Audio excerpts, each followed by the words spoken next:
I think that in October 7, everybody in Israel were in a state of shock.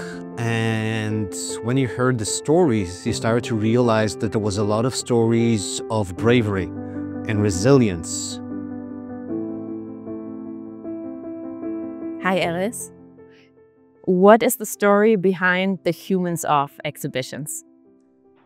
Well, when I was a kid, I had this idea that I need to travel and see the world. And when I had enough time and enough money, I hop on the first jet plane and I go and travel and see the world. And the thing is that most of the people didn't realize that I'm coming from Israel. And after 5 minutes of conversation, when they realize I'm coming from Israel, the conversation was always about the conflict and what's going on in the Middle East. And they didn't really have a clue about the diversity and the multiculturalism and the vibrant civil society that we have in Israel. So I really wanted to show that. In what way can the Humans of the Holocaust project offer a different approach to Holocaust remembrance? I think that today, if we want to get the involvement and engagement of the young generation, we have to tell the stories of Holocaust survivors in an interesting and fascinating way.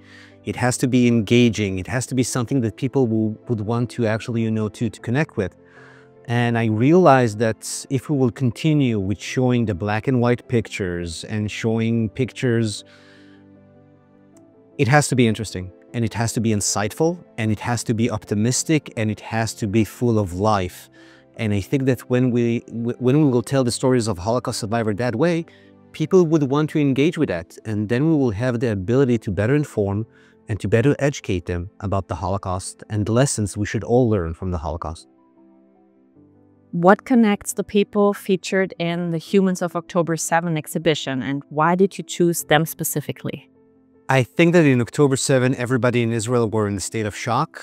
And when you heard the stories, you started to realize that there was a lot of stories of bravery and resilience. And this is exactly the stories that I wanted to show. I wanted to show the DNA of the Israeli people, the Israeli society. And the whole stories that you will see in the exhibitions are stories of optimism and resilience, and people who decided to wake up in the morning and to fight for their lives and to fight for the lives of their community.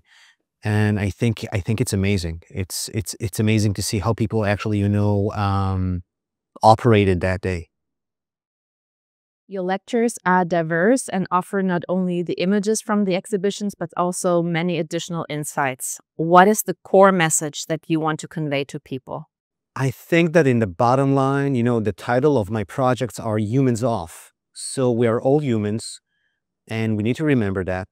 And we need to listen to one another. Because when you're listening to one another, really listening to one another, you have the ability to better understand the person that you're actually speaking with. And I think this is the first step in order to rebuild Israel, to rebuild Israeli society, to rebuild our communities, not only in Israel, but, throughout the world. And we need to be better listeners as humans. Thank you. You're welcome.